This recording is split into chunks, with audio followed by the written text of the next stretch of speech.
These people are so jealous of Pat McAfee. I have total respect for McAfee because of how he's gone about his business.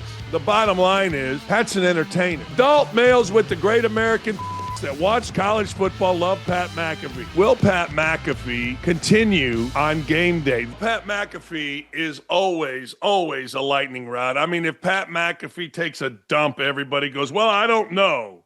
And I saw some idiotic poll the other day that said Pat McAfee, well, he is losing popularity among game day people. That's The Athletic. I saw where Awful Announcing couldn't wait to put that on their headline. That's Awful Announcing. These people are so jealous of Pat McAfee because he does not toe the company line. He does not go along to get along or get along to go along, whatever the hell it is. He owns his stuff. And he is unapologetically Pat McAfee. And that always pisses off the little journals. We know he is a lightning rod. All right. But the big question becomes, will Pat McAfee continue on game day? The answer I'm going to give you is 1,000% yes. You can own your own company, as he does. You can make your own rules, as he does. No question about it. But you know what? The bottom line is, Pat's an entertainer. Pat's not a journalist. That's what I call myself. I'm not a journalist. If I wanted to break every single college basketball story, Seth Greenberg and I could do it every day. But that's not my thing. I like to entertain, inform, and have a good time while I'm doing it. And the same thing with McAfee. So now let's just look at it. Will he continue? Yes. His approval ratings, according to The Athletic, are slipping. Oh, my ass. My ass. Here's what I go by. I go by my own gut, my own instinct. Pat McAfee saved game day. And this isn't me spewing nonsense post McAfee. I said it before. I said it prior. Game day needed a personality. They needed a coach. Urban Meyer does a great job on Big Noon Kickoff. And McAfee stepped in as Lee Corso got older and elevated that show to the best viewership that it's ever had. So he is polarizing only to journalists. He is polarizing only to fans that don't like straw adult male personalities with the great American penis. And that's exactly what McAfee has, and that's exactly what McAfee has always had. And Pat McAfee and I have beefed in the past. We've beefed over paying players. We've had beef. But not no more, because I have total respect for McAfee because of how he's gone about his business. And everybody at ESPN that's on the McAfee side, and there's two sides of this. There's the McAfee side, there's the Stephen A. Smith side. And eventually they'll come together, but right now they couldn't be more divided than liberals and conservatives. But anyway, long story short, approval ratings for McAfee have dropped, blah, blah, blah, blah, blah. I would bet you, as dishonest as those at The Athletic are, I would bet you that they massaged those numbers like voting in Chicago, baby. All right, here's what a little weasel at Sports Illustrated had to say. McAfee remains one of the most polarizing voices in the college football media landscape.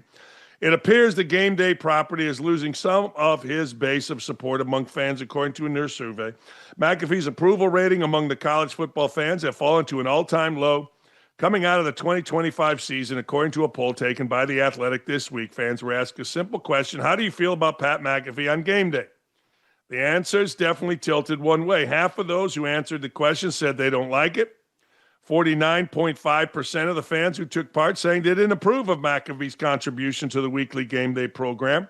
Those who do like what McAfee brings to the table, that number is down to 31.6% of those who were surveyed by The Athletic. Just under 20% of those asked, 18.9%, said they had no opinion of him. This marked the third year that The Athletic polled fans on McAfee, but this edition of the vote saw the highest mark among those who answered negatively about him. Last year, 42.5% of respondents said they didn't like McAfee. 2023, the number swelled to 48.9%. 2 seasons ago, the negative conversation around McAfee's performance on game day even resulted in viral speculation that he considered leaving the program. Let me explain this to you. The number one person in this survey that people liked in college football was Kirk Herbstreit. Now, I love Herbie. We all love Herbie. Herbie's great, particularly on this show, but he's an analyst. There's a big difference between being an analyst and being on a show to entertain. And when you're on a show to entertain, guess what? People are going to have stronger opinions. Herbie doesn't really criticize fan bases. He calls the game and calls it the best in college football. I mean, hell, this poll had this girl, Nicole Arbaugh, at 4.5% approval ahead of McAfee. That's nonsense. Ain't nobody knows who Nicole Arbaugh is. So women saw a woman up there and said, yeah, give me. These polls are garbage. The most interesting, intriguing voice in college football is Pat McAfee, period. He's the guy you go, well, I wonder what McAfee says about that. I wonder what McAfee's reaction is going to be to that. It's like me with Indiana football and Indiana basketball in the great state of Indiana. You don't know what you know until you ask Dakich. Same thing with McAfee in college football. And really, professional football. McAfee is football. And if you don't like it, I understand because you're weak. But McAfee, swinging the great American penis around, has the full support of his bosses. Here's Burke Magnus. I say that people vote with their remote controls. So if 3 straight seasons of record high audience for game day before and after any measurement changes qualifies as declining support, then sign me up for more Pat McAfee. That's right. That's exactly right. Right there. So you can get Sally in Minneapolis, who's too busy getting her tax dollars defrauded by a bunch of Somalis, and she's angry at the world, and you ask a pointed question about an individual, a white male. Sally in Minneapolis is going to go, yeah, I hate him. I mean, that's just the way the world works. Or little Stevie over there in L.A., who's wearing his tight Speedo to the surf and standing out there with his shades, oogling both the boys and the girls, looking for a little peek at a package. What's he hiding under there? Of course they're going to say, I don't like McAfee. Adult males with the great American penis that watch college football love Pat McAfee. Period. Little girls, not so much. Boys acting as girls, not so much.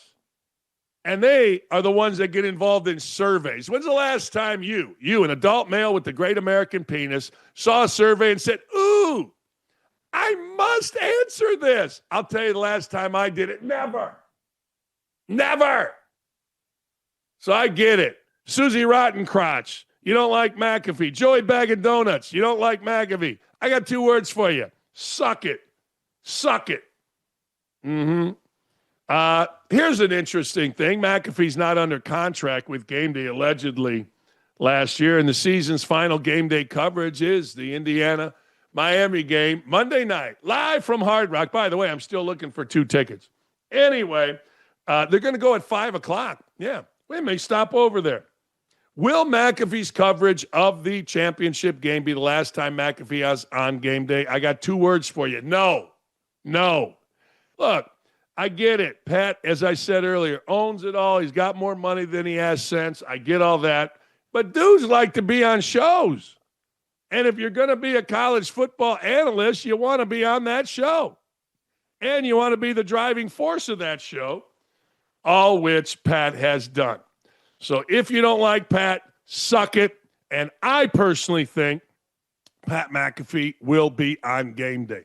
Let me bring in my boys real quick. Davey, Sean, if you were given a poll, somehow, I'm doing a survey. Is there any part of you that would ever answer a survey about, I don't know, anything damn near? My answer is no. I just look at them. I get them all the time on Twitter, and I go, no. Sean, you survey answering guy? No, I'm not survey answering guy. I took obviously comm major, took a lot of hard classes. I took a survey class in college. Really got the most out of my education. I didn't do well in it because I had no passion for it. I think I ended up with like a B- maybe, and I got a thorough chewing out afterwards. You can't even pass surveys. The survey serious? No, I didn't take the survey serious. And the whole time the professor's talking about these surveys, they lead to actual data and change in the world. And I'm sitting here like, I got to go to sleep. I got to get home. I couldn't care less about a survey. What about you, Davey? The last time I took a survey probably was college, and it was to help a friend out who was probably in the same situation as Sean that was going and doing that. I couldn't tell you the last time I've gotten one on my phone, Dan. I'm like, ooh, I got to fill this out. That just doesn't happen. So no to the survey in question. And look at your screen right now. You are seeing 3 adult males with the great American penis. We ain't doing it. We are not survey. Oh, my God. Davey, I'll come over for a beer, but first I must answer this survey. Shut up. I get them all the time on my phone with, what is it? Twitter asks me, hey, we really need you to answer this survey. And what I do is move it along. All right. Hey, and by the way, that was a risky move by me because I didn't know the answer. And these 2 guys are very honest with me. So it was risky. As a lawyer, you're supposed to know the answer to the question before you ask the question. I didn't know the answer. So there you go. Appreciate you, fellas. Hey, this episode is brought to you by Prize Picks. Whether you're starting a new routine or making player picks for the first time, trying something new can be hard, but in life and on Prize Picks, it always feels good to be right. With high-pressure playoff matchups every weekend, it's going to be good this weekend. And Elite Hoops action almost every night. The action never stops. It doesn't. Every night. Prize Picks lets you take control. Missing your fantasy team? Of course you are. My league is already over, but with Prize Picks, I don't have to wait until next year's draft to keep playing fantasy. Prize Picks lets you play fantasy football every week, even in the playoffs. Pick your favorite players and win when they hit their projections every week. No draft required. Get in on the action. Prize Picks is now available in all 50 states. That's right. My buddies in Georgia, they're playing their ass off, including California, Texas, Florida, and Georgia. Download the Prize Picks app today. Use code DAKICH to get 50 in lineups when you play your first $5 lineups. That's code DAKICH to get 50 in lineups when you play your first $5 lineup. Prize Picks. Good to be right. All right, after 19 years with the Steelers. 19, there it is. Oh, wait, what? Ricky Cobb has jumped past me. Uh-oh, I've had a bad month. The Hot Mic boys, they suck. Clay Travis, good. Dakich, okay. Well, wait a second. A hippy-dippy weatherman professor from Chicago by way of Hazard, Dukes of Hazzard, Kentucky is whooping my ass? That's horse shit, I say. Horse shit. Get up my Prize Pick game, but we're still up almost $700. That'll get you, that's $780. That'll get you 1/7 of a ticket to the national championship game. And by the way, those of you out there mocking me for asking for tickets on Twitter, you can suck it too. Tell you what happened. 2 people, friends of mine, said, Dan, I got tickets from IU. I got 4. I only needed 2. I sold them to somebody else. I didn't know you need tickets. Damn, I got 2 tickets from IU. I got a media pass, but I got 2 daughters to get in. I got to get them in. So I'm asking for tickets, and I got Fat Kid from Barstool and others mocking me. Mock away. Do you have tickets? I'll pay. Not asking not to pay. Anyway, back 19 years with the Steelers, Mike Tomlin won a Super Bowl. Mike Tomlin has never had a losing season. It is all well documented. In fact, here it is, 193, 114-2. That's 19 seasons. That's averaging 10 wins a year. 8-12 playoff record. He started out hot, slipped a little bit. Super Bowl champ, 0 losing seasons. He was the head coach. Only the 3rd head coach. People don't remember this, but way back when I was a kid, the Steelers were awful. They were in the same division as my Chicago Bears, and they were the only team that was worse. It's only 3rd head coach since 1969. Think about that. 1969. 99.9% of y'all weren't born in 1969. It's when they hired Chuck Noll. Then they went to Bill Cowher. Then they went to Mike Tomlin. I mean, that's it. First time in 2 decades, the Steelers' job is open. How about that? You want stability? There is stability. All right, here's the current head coaching openings. And I'm going to bring this out, and then I'm going to bring my panel in to talk about this. People say, well, Tomlin may take a year off. Tomlin may go into TV. Well, there's 9 head coaching jobs open.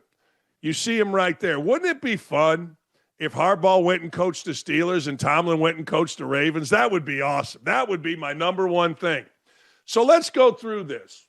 People say that Tomlin's going to take a year off. but there's 9 job openings. People say he's going to go into TV. TV ain't easy. I mean, I get it. Nobody's replaced Jimmy Johnson yet. Mike Tomlin would be the perfect hire, right? A coach replacing a coach. Perfect timing for that. But the question becomes, is Mike Tomlin any good? Like Romo, people will start out saying you're good, but as time goes on, like Romo, people start nitpicking. They start seeing, wow, he doesn't prepare well, he doesn't do this.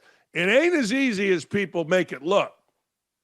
But anyway, let's take that. Now, he's going to sit out a year, and he's going to come back. We'll talk about that in a minute. But here's Steve Biscotti talking about hiring Mike Tomlin. He is the owner of the Ravens.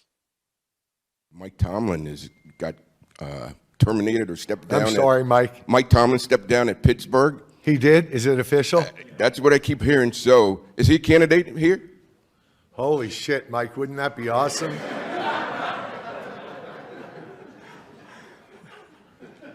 Only if John takes the Pittsburgh job. Wow. Wouldn't that be interesting? I don't know. That thing last week maybe disqualified him from my opening after our kicker missed a kick to let them advance. Good for Mike. Yeah, I don't know. Talk to him. I love Mike. I mean, I've admired Mike for 18 years, and that's really shocking. Yeah, is it really? I don't know. Maybe it is. Here is the longest tenured NFL head coaches. God, our staff is good. Honest to God. So good. Here's the longest tenured NFL coaches. You see him right there. Right now, Andy Reid by far. And a lot of us still think of Andy Reid with the Eagles. And you got McDermott, McVay, and Shanahan. You know, the last 3, Shanahan feels like he can win with anybody. McVay is considered a savant. And McDermott's always under heat. But there you go. All right, boys, let me bring you in, Davey and Sean. People say, sit out a year. Sit out a year. All right, but there's 9 openings right now. There are 32 jobs. Here's the way coaches think, guys. Coaches think and talk to one another. It's worse than a sewing circle, the gossip. Who's going to be out? Who's going to be coaching? Who's going to not have a job? So I ask you, and I'll lead with you, Davey. If you sit out this year, and there's some high-profile jobs, what job do you think would be open next year that might have Mike Tomlin interested? I'll start. Everybody seems to think you can win with the Jets. I would imagine that Aaron Glenn, if he has a horseshit year, that would be open. What jobs do you think would be open? So, as far as jobs open, I think you really got to look at the NFC East, because with the way things were trending in Philadelphia, Nick Sirianni, even though he won a Super Bowl last year, a lot of heat coming down there. You look at the Dallas Cowboys with Jerry Jones. He wants one last Super Bowl before he kicks the bucket. And Mike Tomlin would by far be the best available coach. And as it relates to his time in Pittsburgh, it's just sometimes the message gets stale. You need a new change of scenery. And so those 2 jobs would be at the top of my list as far as likely coming available next year, just given their current situation. What do you got, Sean? You know, there was heat around a guy I thought was pretty untouchable, but this year caught some real flack. That's Todd Bowles in Tampa. And they built out a real quality organization with the Buccaneers. And I think if that opens up, that'd be a level of team that Tomlin would go and be able to actually succeed with. And it's not a dreg of society franchise. What about the new ownership in Washington? Dan Quinn, you can make the excuse Jaden Daniels got hurt. You know, I would feel like maybe Washington would be an interesting place to go coach, Davey. A young quarterback? Yeah. I mean, with Tomlin, he's one of those guys, you mentioned the stability in Pittsburgh, Dan. Like, he's going to want the leadership at the top to have kind of a proven track record in terms of, all right, are they very quick to make rash decisions? So it's like, that's why I keep going back to Philly, because Howie Roseman's a great GM, and I could just see him and Tomlin getting along very well. What do you think, Davey? I wouldn't mess around in Washington. These new No. money fans that they have, they just went to an NFC championship game with a rookie quarterback, sophomore slump. That happens all the time. And now they're already calling for the head coach's job. They don't deserve Mike Tomlin yet. I grew up around these people, Dan. They had a taste of it in the 90s. Then they had 20 years of absolute suck. They have one good year, and now they're too good for the coach that gave them that one good year. Tomlin's better than these people. Yeah, I don't know. Is he?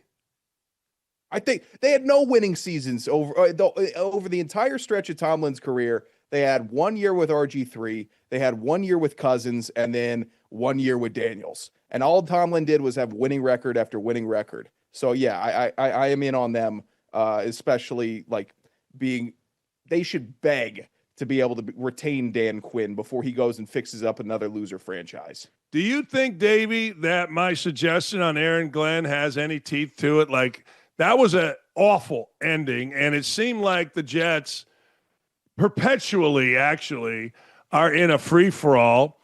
They don't have a quarterback, which I think disqualifies a guy like Tomlin from being, Las Vegas. There's an opening right now. You're not playing with Aiden O'Connell anymore. You're going to get a chance to get Fernando Mendoza.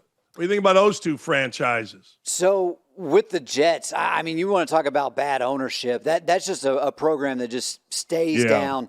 You look at the quarterback situation, Dan. They're picking second in the draft. They're likely taking a quarterback. Could be Dante Moore, unless for some reason the Raiders surprise us and they go with the Raiders take Moore and then Fernando Mendoza falls to 2. I think you could really see a situation where Tomlin looks at that team the next year and something similar to like Vrabel. That's the thing. It's like, I don't know if the New England Patriots were necessarily going to fire Jermod Mayo right after year 1, but they knew they had Vrabel right there and he was going to take the job. So I could see a GM and owner being like, listen, this guy's right here. I don't necessarily want to fire my guy, but Mike Tomlin's a huge upgrade in that situation. So I'll definitely take Mike Tomlin over my current guy.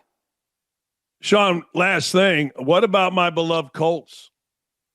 Oh, God. Tomlin does not feel like a fit in Indianapolis. They would win ball games. I actually think he would make you guys perennially in the playoffs because the Colts are kind of boring. I think Tomlin's kind of boring. He's kind of stoic. It would pair well. I don't think it matches up vibe-wise between him and Indy. Also, what's the quarterback? He's going with Daniel Jones? Is he going with Anthony Richardson? He's gonna figure him out, get him locked in. I don't think he wants to coach a guy that pulled himself out of a game. Well, that's going to hang over Anthony Richardson forever, isn't it? Forever. I mean, I'll never ever forget about that. I mean, you're an old football or ex-football player. You're not old, and I don't think anything ever sticks in ex-football players more than a guy tapping out. I think that sticks with guys more than anything. That's my quarterback. I'm up here. I'm never touching the ball. I'm just bleeding. My head hurts. My teeth hurt. And then you're leaving? No. You're not leaving. We're leaving. You get the hottest girls. You get everything that you want. We're big fat slobs up front, just grinding. No, you don't get to leave the game, buddy. Oh, that's good. All right, there you go. There's our answer, Senator Eric Schmitt of Missouri. But the first thing is your idea, and this should have happened a while ago, about St. Louis U going to the Big East is absolutely perfect. What a great fit. Well, it should have happened, as you said, a long time ago when you kind of had this realignment where a lot of the non-football Catholic universities with good basketball programs kind of realigned in the Big East. The A-10's a good conference, but it's just a much better fit, I think, with SLU being a Jesuit school with schools like Georgetown and Creighton and DePaul and Marquette, those kind of schools. So, and I think the St. Louis market too, it's the biggest one they don't have. It's I think the number 24 DMA. It makes a lot of sense for SLU. It makes a lot of sense for the Big East. So yeah, we're reaching out to the Big East Commissioner's office and see if we can't make this happen. It should, and Josh is doing a great job there. It's not like they would be enhancing their basketball. Well, I went to law school there when they had Larry Hughes. They made the tournament 2 out of 3 years. They've got this new arena, Chaffetz Arena. It's a great program. Schertz, as you mentioned, is a program builder. Like, he's a really good guy to have as your coach. He coaches up players. He recruits well. He's a good, game day coach. So, they're 15-1. I think they're just outside the top 25. But structurally, beyond just this season, structurally, it's a school that belongs there. I think. I agree with that. I bring up Josh because of what he's done this year, but you're right. Structurally, population, everything, Catholic, the whole thing just fits absolutely perfectly. Speaking of that, what's the latest on NIL reform and Congress? I don't want you touching anything until Indiana, my school, wins a national championship on Monday. So let's not mess around until we're done with that, please. Well, all right, fair. That's the deal. But by the way, Indiana, I mean, they are very balanced football team, right? Like offense, defense, run the ball, throw the ball. Really impressive. I think the line's is it still 7.5 or something? No, it's 8.5 now. 8.5. So it's a pretty big number. I think people they've proven to everybody that they're for real, and they're my pick to win. So anyway, we won't do anything until then. But as you mentioned, so essentially the way I came at this thing, we've talked sports a lot. That's just as a human being, that's who I am. I happen to be in the Senate. I'm skeptical of the government getting involved, but I think we're at this point now. Most people can recognize, just take the transfer portal, for example. I'm fine with players getting paid. I'm fine with a player being able to move. I mean, coaches been able to move, but this idea that there's no contracts, there's no transparency with agents, it's a constant movement as opposed to you can transfer 1 or 2 times or something like that. So what's being contemplated in Congress now is to give the NCAA or some other governing body enough antitrust exemption to set some rules, because right now the courts have said, you can't set any rules. You can't set any rules. And so giving them the space to set some rules as far as transfer portal, who can be agents, what kind of qualifications, that kind of thing. So to try to take away some of the problems. But by and large, look, this pie is going to continue to grow. I think the playoff is great. I think it ought to be expanded. We'll see what they end up doing if they go to 16 or 24. But for football in particular, I just think the trajectory is sky high, but you got to kind of get some control over the constant movement. Now, I say that with a school like Mizzou or Indiana being able to capitalize where, the blue bloods sort of were 4 deep at every position for such a long time. I think it's good that talent's more widely distributed, but there have to, I think, be some sort of guardrails put in place. I agree with everything you said. I've said this, everybody's making money. Guys at commentator making money. Coaches, ADs, and players are making money. Ratings are through the roof. And there's more parity. You mentioned, Indiana. We can't believe what we're doing. And I looked around. I've been at both the Rose Bowl and the Peach Bowl, and I see all these Indiana people, and I say, wait a second, this isn't Alabama. This isn't LSU. This isn't.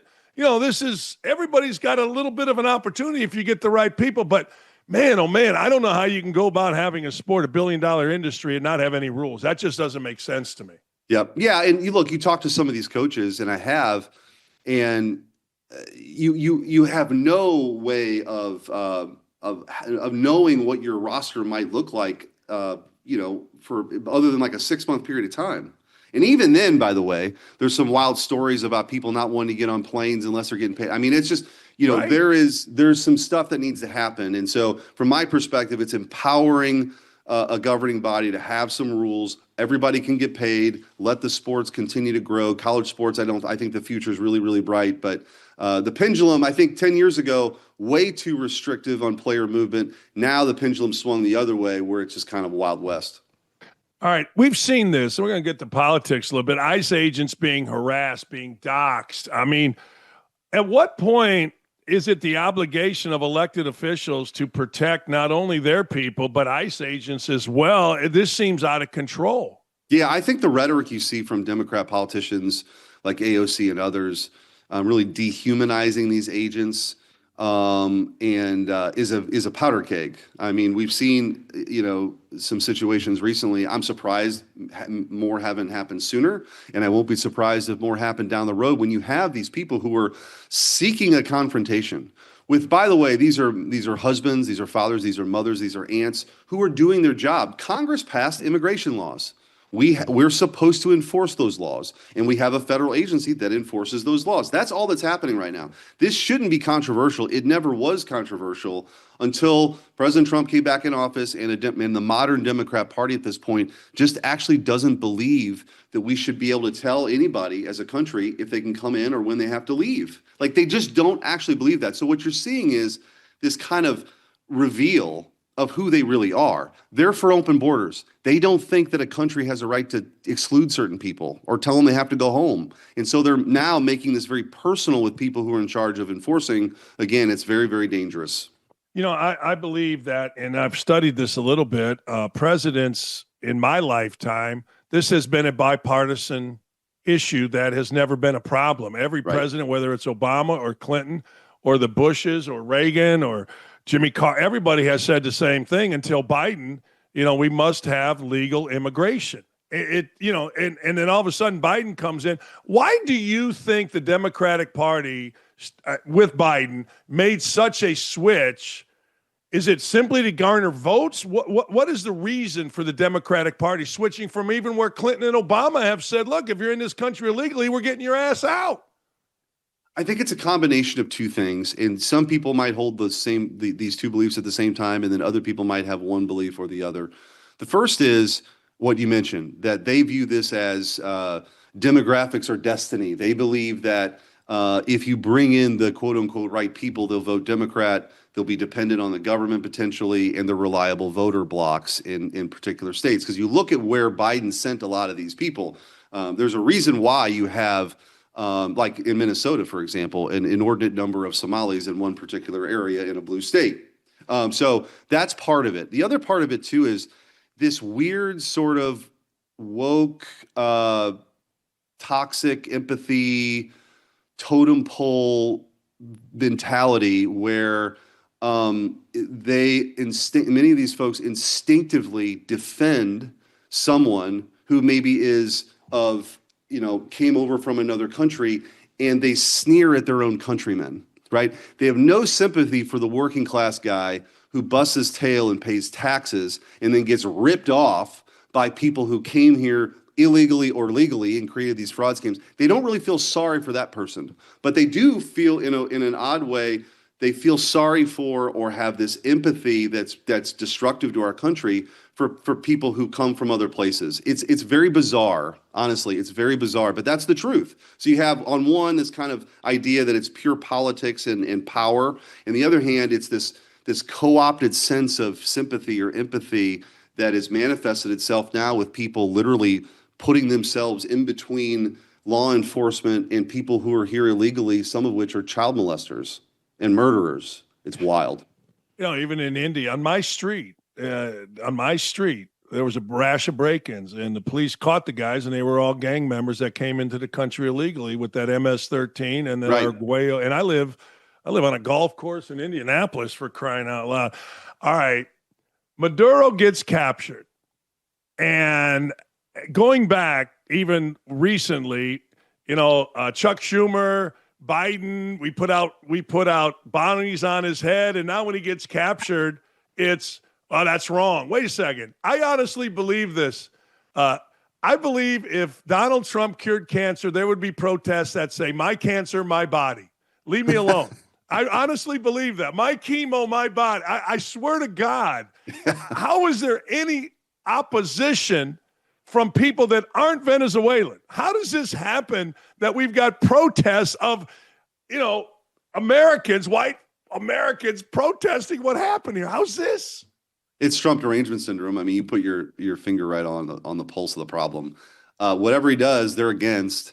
And you're right. I mean, Joe Biden on his way out upped the ante to $25 million for this guy to be captured and brought to justice in the United States. So what does President Trump do? He comes into office and he captures the guy and brings him to justice. And now they don't like it.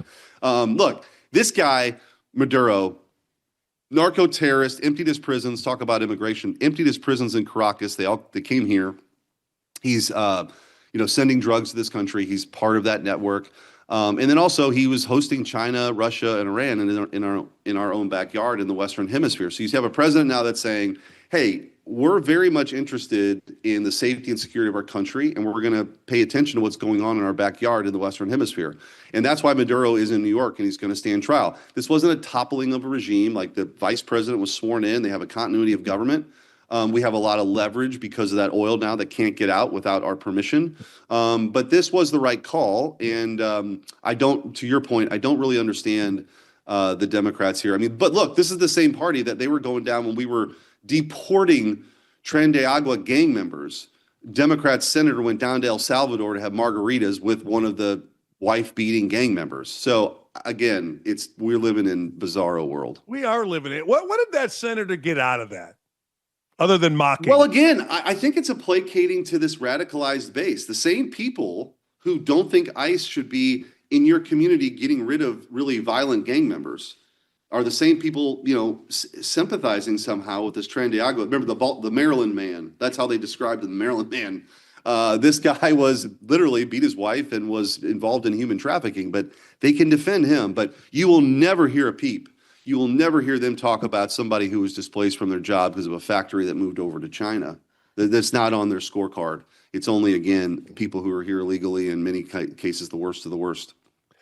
It's like there's a conference. Everything that happens with Trump, Democrats get together and they get out the same talking points. Can you clear this up for me? Well, the talking point on Maduro was, we are at war. You cannot declare war. I don't see a war.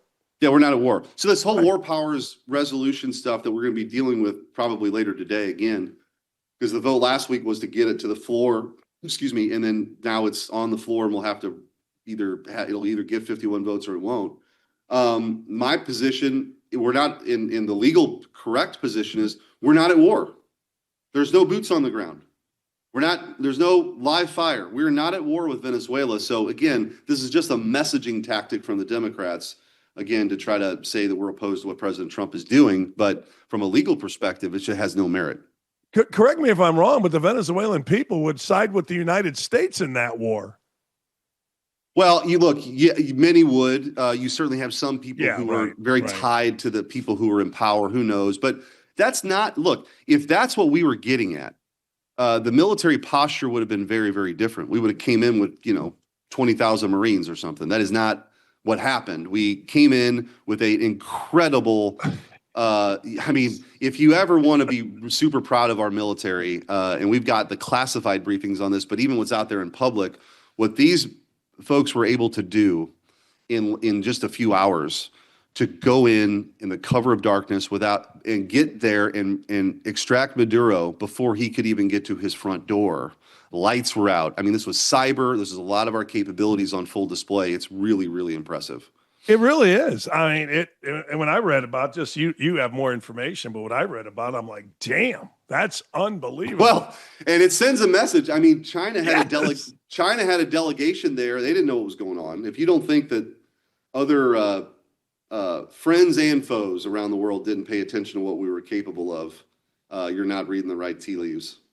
The dumbest thing I heard in that was, people like Schumer, AOC, and all the other, I'll call them clowns, you don't have to, needed to be informed beforehand. My ass, if you informed them, that's going straight.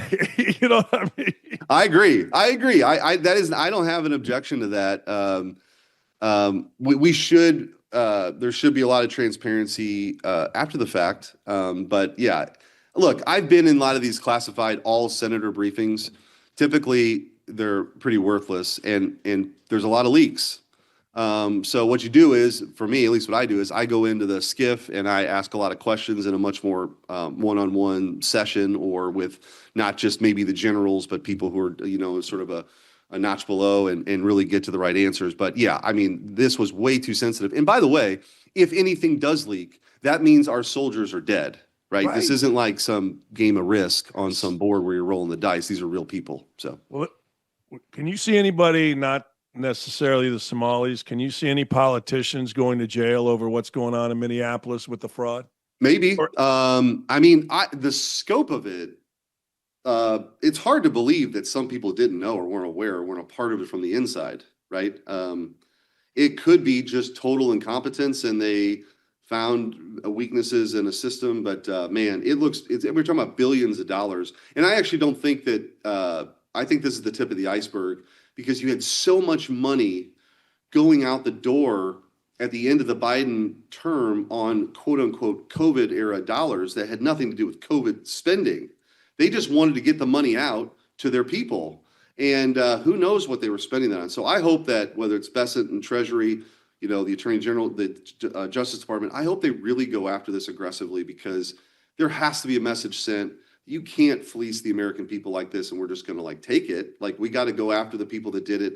They got to go to jail, recoup the money, and then put some protections in place that this never happens again. And working with the White House on this, I think we ought to denaturalize people if they committed this kind of fraud. We ought to have a process where you came here, you claimed you wanted to be a citizen in good standing and of good moral character, and then you do this to us, guess what? You're not a citizen anymore, and you're going to go back to where you came from.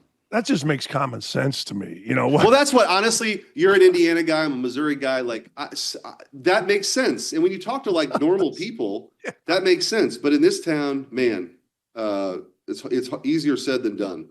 Coach Knight, my college basketball coach, used to say, Dakich, you're either too dumb or you don't listen. Which one is it? I go, Coach, I know I listen. So that's what I feel like with Waltz and these guys in Mississippi. You're either in on it or you're too incompetent to know that it happened. Either way. You know what I mean? Yeah. Either way. Come on. Hey, we got monkeys running around St. Louis. What's going on here? I don't know. I got a lot on my plate, Dan. I getting up in the city and dealing with that. I don't know right now. I got to get home first. Maybe I'll check it out when I get back on Thursday night. St. Louis to the Big East. Thank you, Senator. Really love talking to you, man. It's fun. Likewise. Thank you. All right, we'll see you. All right, there he goes, Senator Eric Schmitt of Missouri. Monkeys are running around running around St. Louis. Apparently, some guy just let him go. I don't know. Some guy just let him go. What the hell? All right, we'll be back. That's a What the Hell Wednesday, Davey. We'll be back with What the Hell Wednesday next. It's Wednesday. Davey's got it all lined up. This is the Minnesota-themed AI version of What the Hell Wednesday. Play it, baby.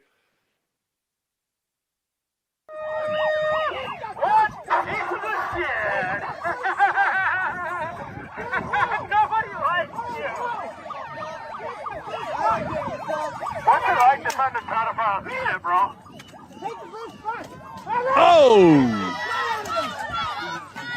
Oh, baby.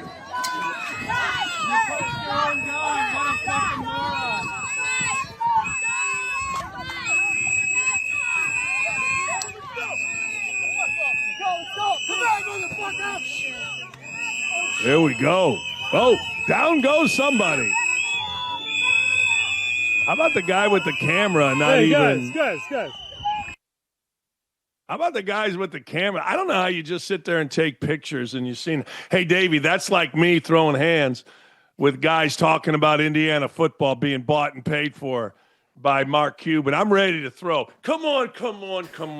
Now, that one was not AI generated, right? That was not. That's the only one that's not an AI video for today's edition, Dan. But, I mean, it's basically one conservative versus the entire left here, and he takes them all out. It's pretty impressive at the end of the day. I mean, the whistles get annoying, but, hell, I mean, I got to give this guy credit for standing his ground. Hell yeah. Hey, you can only take so much of a blowhorn in your ear, and then it's on. Next! That's awesome. To be pirates anymore. I found a better way. Government-funded daycare. Huh? We must go to Minnesota. To Minnesota! In a world where some rules need to be bent. Did we spell something wrong? Who cares, as long as they spell our names right on those $1 million checks. Comes the story of triumph. Remember when we had to illegally steal from innocent people like thugs? But now we're stealing from innocent taxpayers, just like the government intended. Look at me. I'm the millionaire now. That is awesome. That is I mean, it's just a matter of time till Netflix pulls the green light, Dan. No doubt about it. No, and they'll make the Somalis white. Next. Cash suitcase playset from Real Rigs. Just load up those totally normal suitcases, give the crank a good twist, and boom! Millions explode everywhere while the aunties pull off the smoothest getaway since the daycare. Sambucas for the flight, confetti to cover the tracks, and authentic wedding music to drown out the sirens. Everything you need for the ultimate homecoming adventure. And boom! Guy said the other day, he goes, wait a second, let me see if I understand this. Somalis are walking on airplanes with millions of dollars in suitcases, and my toothpaste that was 3.6 ounces gets rejected because it's over 3.5 ounces. What a shit show, Davey. Dan, this actually, I came across this yesterday, and it was very close. There's always that conversation about, is your phone listening in on what you're saying? And once you actually made that comment, this was one of the first things that pulled up on my Instagram algorithm. And so I was like, I got to throw this in there and let Dan see this. But I love the idea. We've got one more of these, but the child play sets of how they're just building this stuff out. And I mean, AI just pretty much lets you do anything at this point. Yeah. I mean, it's good. Next. It's good. Toys, it's the Quality Learning Center playset. The place where kids can't read good, but the cash sure does. Whoa, empty desk. Load up the money counter and watch the grants roll in. Guard the door. Deploy the fully armed Somalian security figure. He's got the place on lock. Create daring government audits and massive defrauding action. There you go. LEARING. Yeah. The Quality Learning Center playset. We don't have any kids, but the money still flows. Next. Guys, it's your governor, Tampon Tim. Well, they finally caught us. If you're a Somalian with one of those fake businesses we used to steal taxpayer money with, please shut it down, like right now. If you see a white kid wearing a hoodie holding a small fluffy microphone and an iPhone, do not let him in. His name is Nick Shirley, and he may look like a friendly guy, but believe me, he is not. So just, lock the door, pretend like you're working and shit like that. Oh, and if the FBI knocks on your door, run like you're back in Somalia chasing a chicken for dinner, okay? Anyway, bye guys. We had a good run. I'll tell you this, Davey. That's a great speech. And I'm assuming this is, obviously it's AI, but I'm assuming this is before all this hit because he's a lot skinnier now, man. The stress has gotten to him, Davey. Yes, just full disclaimer, that is not the actual governor of Minnesota, Tim Walz, saying that. Granted, you don't have to say Minnesota governor for too long since he will not be seeking re-election because of all the fraud. But, I mean, it's just the way people, type these scripts out, I love it. It's like just starting it off, I'm Tampon Tim. It's just like, oh, okay, I know exactly who you are. But it's, right. These videos, man, they just, I get a kick out of it, Dan. And it's probably one of the more fun parts of producing a show is just scrolling through Instagram trying to find stuff that'll get a kick. Yeah.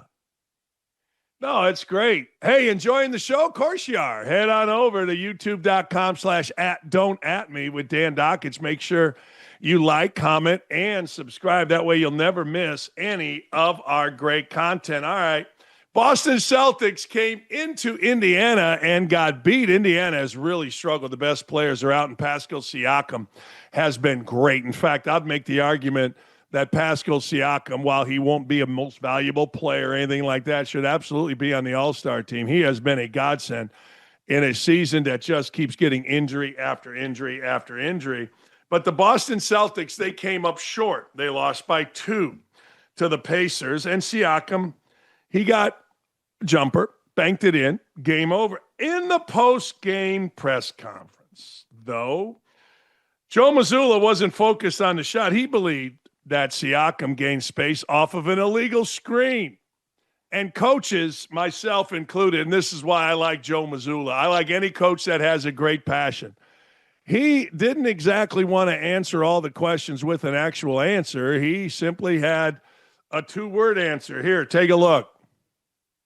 Joe, give yourself the chance to win, I guess. Take us through the last couple of sessions. Illegal screen. What'd you say? Illegal screen. Illegal screen. Illegal screen. What fell apart to get you guys behind, and then how were you able to get back? Illegal screen. What do you mean by that? What do you want people to know about? Illegal screen. Would you like to say anything else? Illegal screen. Awesome.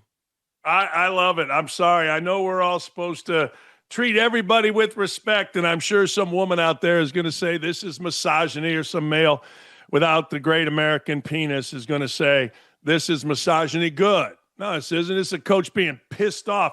And here, Matt Yoder, I like Matt Yoder, awful announcing. He didn't put the officials on nuclear blast. He didn't.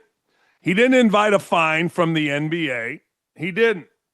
Rather, he chose to answer every single question of his post-game press conference with illegal screen, sending a message. Joe Mazzulla is an interesting guy and who definitely marches to the beat of his own drum, and he's proven time and time again that the Boston media does not faze him. The reporters getting stonewalled probably didn't see the humor in it. As you saw right there, the press conference ended pretty early, and it became clear what the coach was trying to accomplish, but obviously he felt he needed to stand up for his team and did not feel like going through the motions after a frustrating loss. That's right. He absolutely got his point across. Now, here's the deal. It's not going to matter. I mean, look, the NBA, we're playing tonight. We're playing tomorrow. We're playing yesterday. I mean, we're just playing. You know, one of the things you do as a coach is you're always trying to send a message without being a complete jackass and getting fined. Sometimes you don't care about being a complete jackass and getting fined, but hey, you know what? Mazzulla, I do think he got his point across, but not going to change anything. In fact, there are those in the NBA and the refereeing world that will hold it against him. That's the way the world works. No disrespect to anybody. He just simply said illegal screen. I love it. Good for Mazzulla. Good for Joe Mazzulla. I'm a huge fan. Welcome, dope.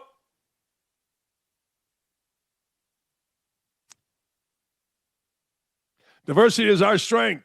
Immigrants are the fabric of Minnesota. It was only $9 billion stolen. If you don't like it, you are a racist. Yeah, honest to God. I mean, I've been all over this. In fact, I have said as a taxpayer, tax time's coming up. I don't want to pay taxes until this gets cleaned up, until we know somebody is doing a perp walk. Somebody, I don't care if they even get convicted. Somebody or somebody's needs to be charged in all of this. Why should we pay our taxes? I mean, I'll listen. But if you're going to take $9 billion of our money, because some of this was federal, so it's our money, even from Indianapolis, why should we pay taxes to fund ongoing fraud? I'll never understand it. And I would love to lead a movement if I had a big enough voice. Don't pay your damn taxes. Get mad. But why should we? Somebody tell me why we should pay our taxes when this is where the money goes, and it's not just Minneapolis. I mean, we've seen it all across the country. And this, as Senator Eric Schmitt said, is just the tip of the iceberg.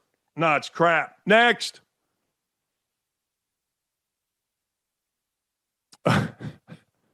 Sell all Somali daycares.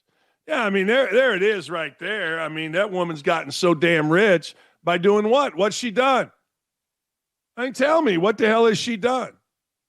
She's used insider trading. She's used her connections, and she has made more money in the stock market than anybody in the history has ever made by percentage. I mean, this is all fraud. Why are we paying these people? Why our tax money goes to pay these people? Why? Honest to God, don't pay your taxes. Next. Apparently, the only people on the planet that like Maduro are Russians, Chinese, Iran, and American Democrats. That's it. I mean, it's the biggest bunch of nonsense. Swear to God, if Donald Trump said, hey, look, we have a drug, pill, whatever, that has completely cured cancer, you would see blue-haired liberal women protesting, my cancer, my choice. Not my president, my cancer. You would see that. That's how idiotic this whole thing is. Absolute stupidity. Last thing.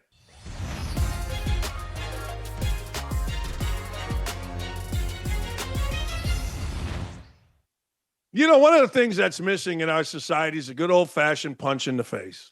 No, it is. People are so bold. People are so emboldened that they can say anything they want on X. They can say anything they want on Snapchat or Instagram. I loved what Donald Trump did yesterday, flipping off and mouthing F you to some lunatic worker that was MFing him and calling him all sorts of deranged names. I love it. I love that Eric Adams said to some woman in a mask who was berating him on the jetway to get on a flight, said, look, lady, I ain't the mayor of New York anymore. I don't have to take your shit. I absolutely love it. Society's missing a good old-fashioned threat of a punch in the face. We are.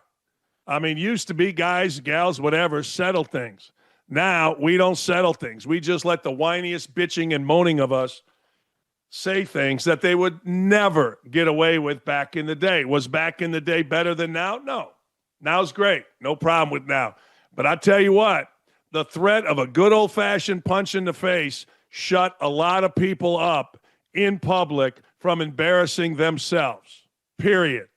We need to go back to a good old-fashioned punch in the face. I ain't mad about it. I ain't mad that Donald Trump flipped him off. That's what I voted for. I ain't mad that Donald Trump responded. Is it presidential? No. But these are different times. I ain't mad that Eric Adams did what he did. Good for them. You got to stand up for yourself. We'll see you tomorrow.